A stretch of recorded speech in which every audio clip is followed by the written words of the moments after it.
Hi everybody, welcome to our protest here against Prop 35. We're really glad to be you're all here, and this protest is being called by 4 sex worker organizations: the U.S. Prostitutes Collective, which I'm from, the Exotic Services Providers Union, Swan, and the Sex Worker Outreach Project. And we're supported by a variety of organizations as well. We've invited proponent of Prop 35, Facebook billionaire Chris Kelly, who has put millions into this measure, to debate with us and answer questions. He didn't respond, but his presence is here anyway. He's right there. Chris Kelly is right there, so he's going to be listening to what we have to say about Prop 35. We're very, very upset about it. He says it's about protecting young people from trafficking. In fact, it's not. Quite the opposite is true. We, as sex workers organizations, we want rape and other violence, exploitation and trafficking to be prosecuted. But the will isn't there. And Prop 35 won't change that. The police have an abysmal record on rape. They don't arrest rapists and attackers. And they don't even bother if it's sex workers involved. And the numbers and arrests and convictions of women around rape is very low. So they don't bother with it. Chris Kelly says he's helping victims of trafficking. Well, the opposite is true. There is nothing about providing concrete resources in the Act.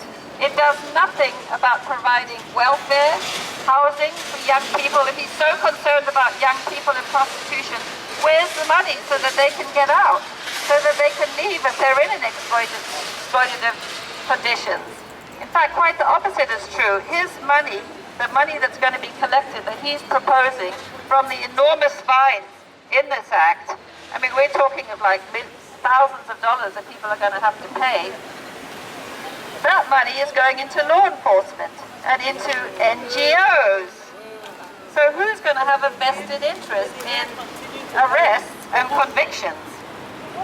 Our big concern about Prop 35 is it puts sex workers at greater risk and will have a disastrous impact on the safety of sex workers and young people's ability to get protection. We are very concerned that raids and prosecutions will increase with this law, forcing sex workers and young people further underground. Many sex workers are mothers struggling to support kids. And when sex workers force further underground, then people aren't going to come forward and report rape and violence. So the intent of people reporting rape and violence and trafficking, quite the opposite is going to happen. And we're very concerned that this will result in the racist targeting of immigrants, because studies show that immigrants do not come forward to report rape and violence because of fear of deportation. And this isn't mentioned at all in the Act. It says nothing about fear of deportation. Young people working together could face prosecution. If there's a 21-year-old who's working with a younger person, we see this already happening. And the one person could be convicted of trafficking and then face a sex offender status for life. I mean, this is a disaster. It means you'll have a criminal conviction and record and not be able to get out of prostitution or any other jobs. It's a moral crusade against prostitution is what this is. And, you know, he's really, I mean, Chris Kelly, they've mentioned other enforcement, but most trafficking happens outside of the sex industry. Most trafficking happens in agriculture, sweatshops, restaurants, domestic work. That's where the trafficking in California, that's where most trafficking cases occur, and this Act really doesn't address that at all. Just to finish,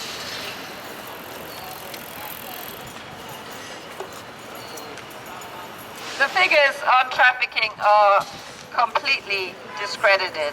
I mean, they have a figure of 300,000 children at risk of sexual exploitation in their findings of their Act. I mean, that has been completely discredited. So they're using wildly exaggerated figures. This Act completely misleads the public. by mixing up prostitution, which is consenting sex, with trafficking, which is forced coercion and fraud. Some people have accused Chris Kelly, right there, of having political motives behind his financial backing of this measure. And we're asking, is this just another piece of misinformed opportunism, using the public's concern over trafficking to promote his political career at the expense of sex workers and others? Thanks.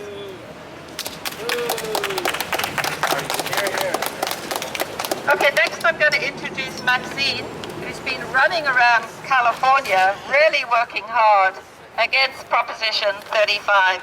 And Maxine's with the Exotic Service Providers Union. Maxine, yeah! Thank you so much, Rachel, for calling this. Thanks so much for Rachel and everybody for coming out today for No on Prop 35. I have been traveling around the state. I just came back from Los Angeles yesterday, where I got to speak at a synagogue to a group of voters. I got to speak to more press people, and I got to speak in front of a group of students at Dominguez Hills University. Prop 35 is now opposed by other victims groups like Children of the Night in Van Nuys, California, who provide direct housing and education to teenagers who have been working as prostitutes. Prop 35 is now opposed by SAGE, which is the victims group that's here in San Francisco, who recently rescinded their endorsement for Prop 35. Yeah. They rescinded their endorsement because they read it, and they realized that Prop 35 relies on the continued criminalization of the very victims that it says it wants to rescue. So we're glad that other victims' rights groups have come out and opposed Prop 35. Former San Jose police officer John Venkep has stated that he believes that people will feel inclined to vote for it because they want to feel good that they've done something for traffic victims, when in fact this ballot measure actually hurts traffic victims. And so we're calling on the public to understand that many of the statewide political groups like the California Democratic Party, the California Republican Party, the California chapters of the NAACP, and the National Organization for Women all rubber stamped Prop 35 without reading it. They rubber stamped it without calling to hear the opposition to it. And now we're seeing a bunch of victims' rights groups and press who've actually read it come out against it. So we call on those political bodies to make a public statement that they did not, in fact, hear the opposition to Prop 35, that they did not, in fact, vet this ballot proposition as was their responsibility to their membership, and to make a public statement about how they were reckless in executing their endorsement this season. So with that, I want to thank you all for coming forward to hear the No on Prop 35, and vote against Prop 35 is a vote against trafficking. Thank you. Okay, next is Carol Lee. Carol is with Base One, a sex worker rights organization in the Bay Area. I'm very glad to be able to be here and talk about Prop 35. I think that many of the people in my community are aware that sex workers feel very much jeopardized by this legislation, that we all understand that with the overbroad definitions in this legislation, defining coercion, for instance, as using substances, including marijuana, by the way, so that if one engages in that, and that's very casual activity in many communities, one could ostensibly be charged as a trafficker if one is friends with a sex worker. We're extremely concerned. Where youth is concerned, one doesn't even have to deal with the issue of coercion. In fact, if you know a young person, you may be in jeopardy in some way, because not knowing that they're doing sex work is no excuse. So this legislation adds a lot of very, very concerning laws around sex work and will further exacerbate the criminalization, and so agrees California Coalition for Women Prisoners. I have a quote here from Black Women for Wellness, who said, because of the broad definitions of this law, many young Black and brown women and men are at risk for being unnecessarily targeted. It could punish anyone who associates with minor sex workers, even if their only intent was to buy him/her food or give her/he a ride to the store. Knowing many communities of color relationships with law enforcement, it's not much of a reach to imagine in California in which this would happen if Prop 35 passes. A broad list of anti-trafficking advocates oppose Prop 35. Kathleen Kim, Cindy Liu, API Legal Outreach has written several articles about the harms of Prop 35. They work on the ground with people who are trafficked. Same goes for Coalition to Abolish Slavery and Trafficking in Los Angeles. This was the premier organization that dealt with trafficking. They did not endorse Prop 35. And John Bannock, former lieutenant, says that Prop 35 will give the courts authority to fine those convicted of human trafficking up to $1 million, with 30% going to law enforcement agencies prosecuting and the remainder for funding victim service providers, making these funds unavailable for victims to receive as wages owed, restitution, or damages. So, in truth, Prop 35 actually harms the victims of trafficking. And that is one of the primary reasons I think that there's so much alarm amongst anti-trafficking activists. So I'm glad we have all your support in this opposition. Thank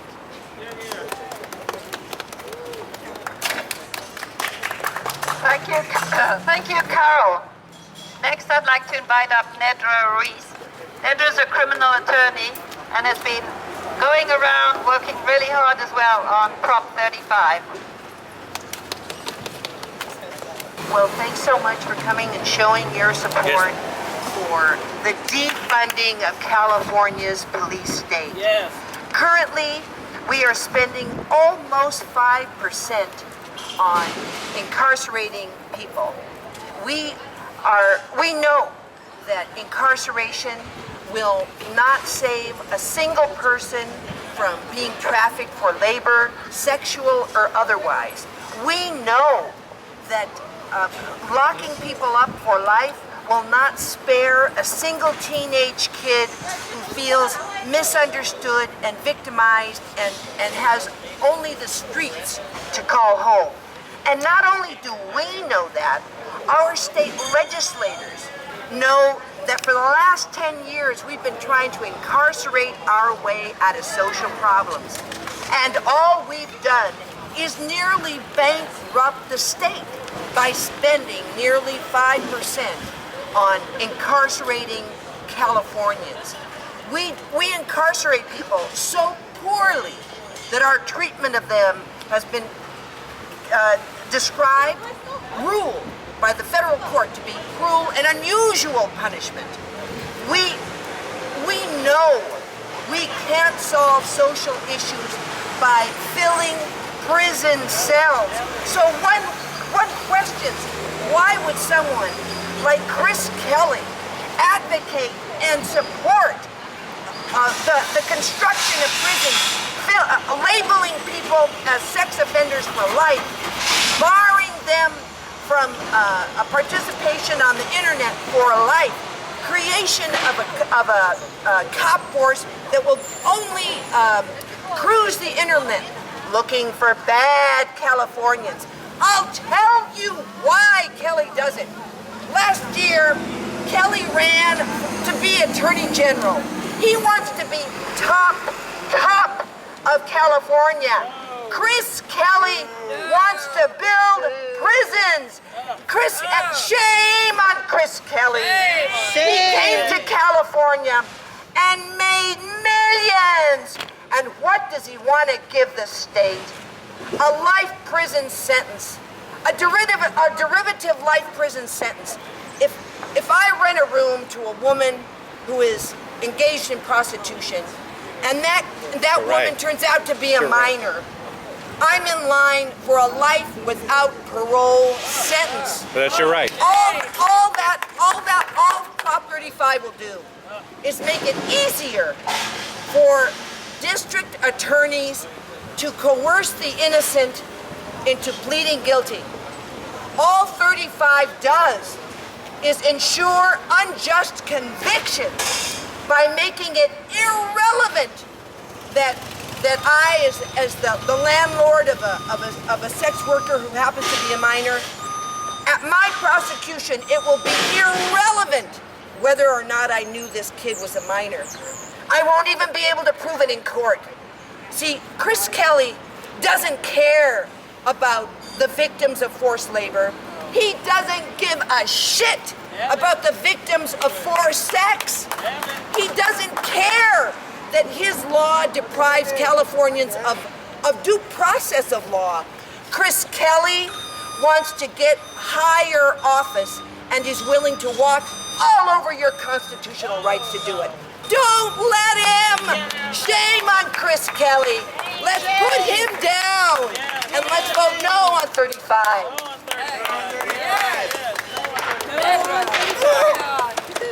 Okay, next we have Nell Myhan, who's going to speak about how women of color say no to Prop 35.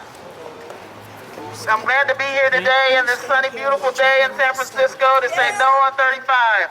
No! Because we know that the laws as they exist now are disproportionately impacting black and brown women. Black women are the fastest growing population in prison, and this Prop 35 would just increase the likelihood of that continuing. It would make it worse. We would know that the deform of welfare that Bill Clinton committed in 1996 has pushed more and more mothers into prostitution. We know that about 70% of women who are doing sex work are mothers. They're just trying to make ends meet. We also know that the city of San Francisco spends $11 million per year arresting and prosecuting prostitutes. And we believe that if that money was spent on resources, on housing, on education, on supplementing the wages so that they are a living wage, then we would have some real anti-trafficking effort in place, which Prop 35 is not a real anti-trafficking effort. It's just an expansion of the police state, and we don't want our money going that way.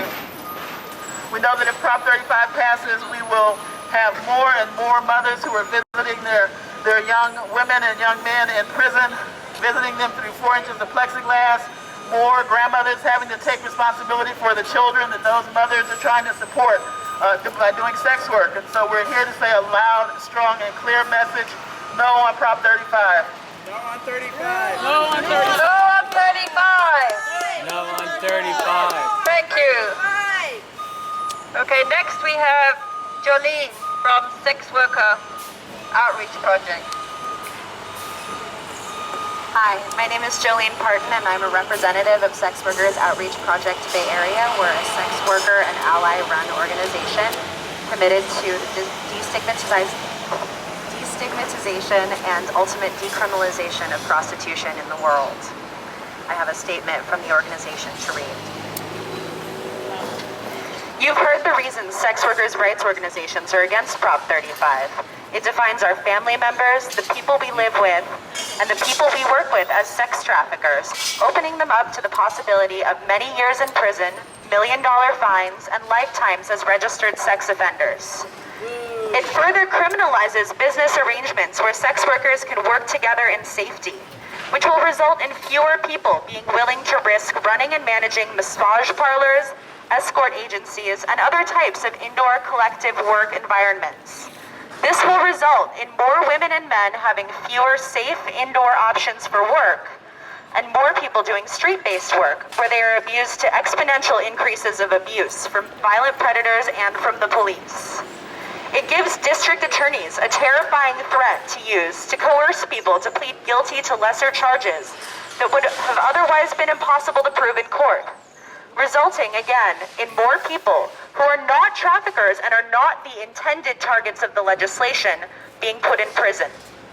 But you've also heard people say that if this law saves any children from sexual slavery, then it's worth the collateral damage. Some anti-trafficking organizations, and certainly the few that support Prop 35, want the public to think that Prop 35 pits the interests of sex workers against those of sexually exploited youth. But this framing of the debate is completely wrong. If you don't really care about the safety and rights of sex workers, Prop 35 is still terrible legislation. And the fact that so many anti-trafficking organizations, police agencies, and newspaper editorial staffs have come out against Prop 35 is proof of this. SAGE and Chabdai, two organizations that are well respected and influential in the anti-sex trafficking community, recently rescinded their support of Prop 35. Community Solutions has stated publicly that they are opposed to Prop 35. The Coalition to Abolish Slavery and Trafficking, the Polaris Project, California Partnerships to End Domestic Violence, and the California Coalition Against Sexual Assault, all natural and assumed allies and supporters of the anti-sex trafficking movement, have not endorsed Prop 35. Why haven't they? Is it because they were swayed by the arguments of sex workers' rights organizations? Probably not.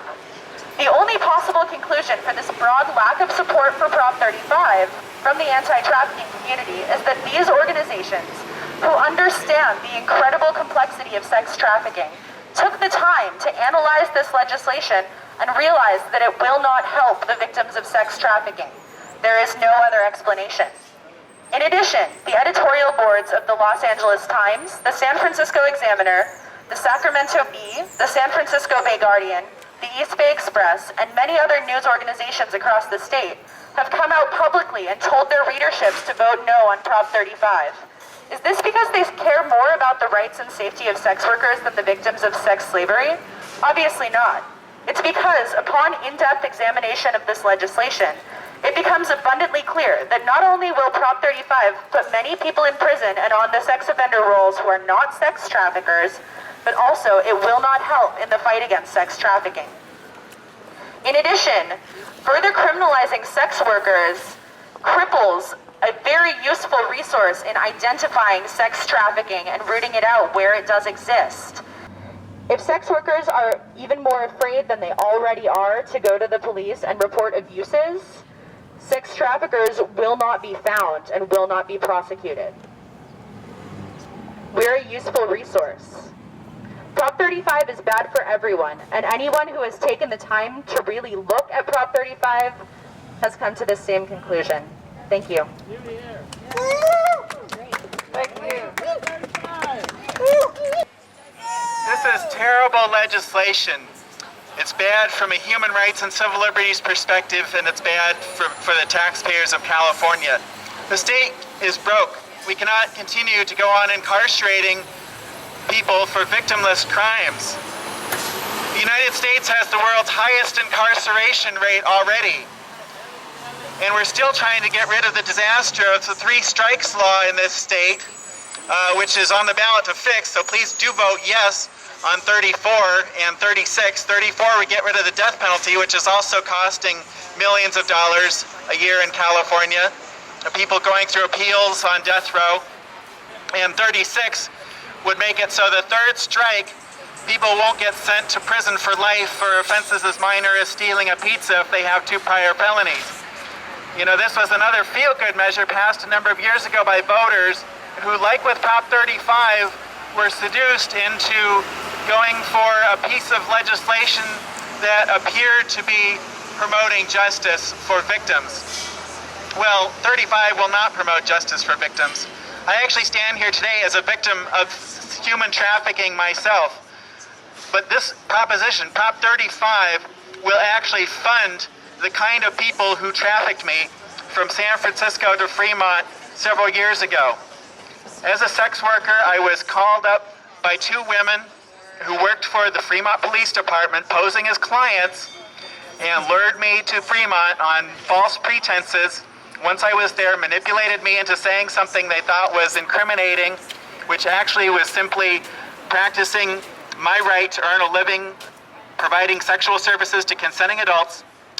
And they brought in other officers, kidnapped me, held me in jail for 24 hours, and then took, a good portion of my time over the next 2 years and several $1,000s having to defend myself against this trafficking, which was perfectly legal by the government. And if Prop 35 passes, 30% of the proceeds of money that they confiscate under this proposition will go to fund agencies like the one that trafficked me. And 70% will go to fund other supposed services for victims, many of which are sponsored by groups that have an anti-prostitution agenda and don't believe in the freedom of adults to use their bodies and their money to hire sexual services as they choose. The real trafficking problem, besides the official government trafficking that happened to me and happens to many other people in the sex work community and our clients, is caused by border controls. That is the main cause of human trafficking, and Prop 35 does nothing to address this. There's countries in the world that are very poor, and there's countries that are relatively wealthy, like the United States. People want to go from the poor countries into the wealthy countries to find work. It's only natural. They're trying to earn a living. They're trying to support their families. They're peaceful people who haven't hurt anyone. And what happens is they're poor and they can't easily get into the United States because of all the border controls, and so they have to rely on smugglers to get them into this country. But that costs money because it's a black market. Black markets drive up the prices of everything. And so they make deals with smugglers that they will work after they get to the United States to repay the costs of smuggling them into this country. Many of them work as garment makers or farm workers, and some of them work in massage parlors.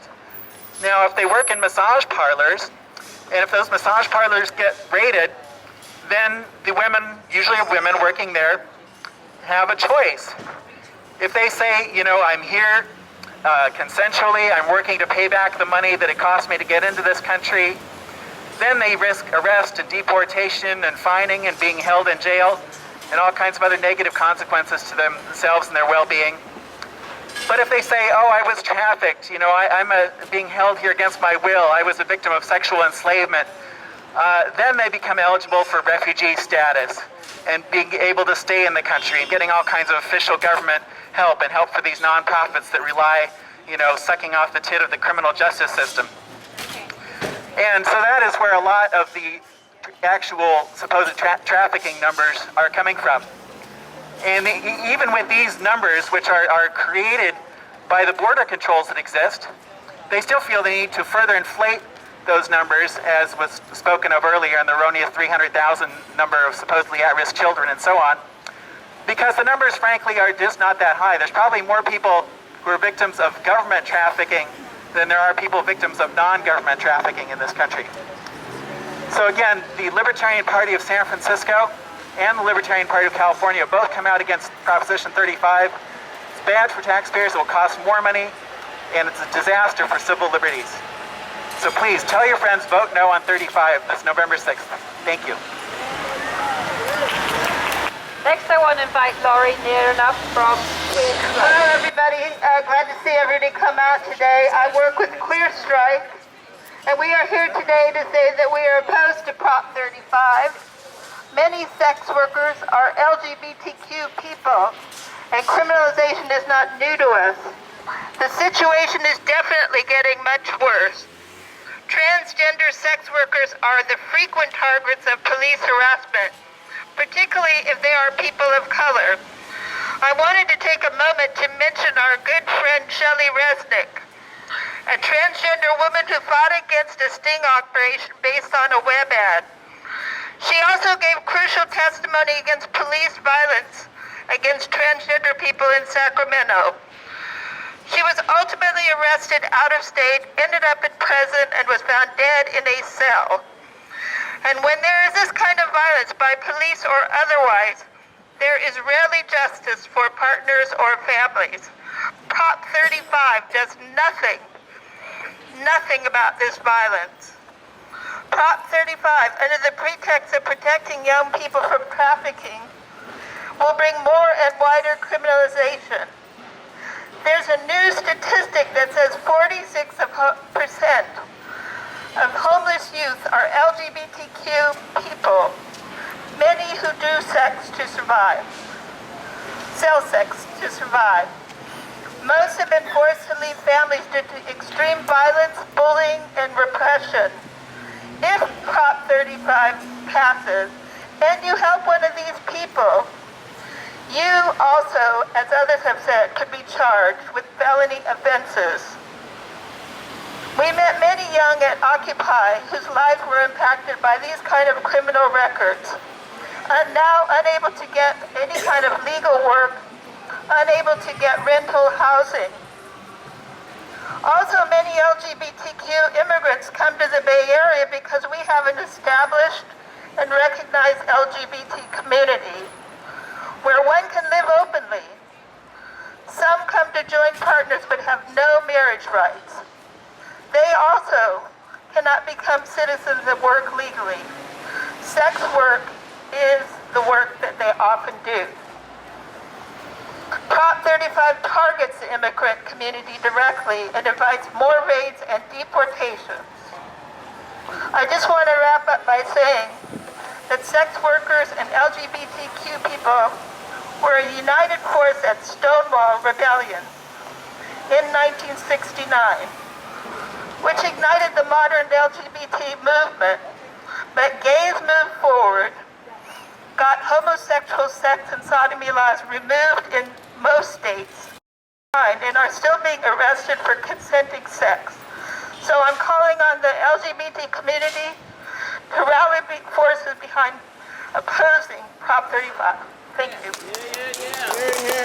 law should work with sex workers to catch sex traffickers. The law should work with sex workers to catch sexual traffickers. Just like a tree that's planted by the waters, we shall not be. Adult prostitution should not be a crime. Adult prostitution should not be a crime. Just like a tree that's planted by the waters, we shall not be. When prostitution goes underground, it means more rape and abuse. When prostitution goes underground, it means more rape and abuse. Just like a tree that's planted by the water, we shall not be. But I got it all here. 35 downgrade trafficking on domestic work. 35 downgrade trafficking on domestic work, just like a tree that's planted by the water.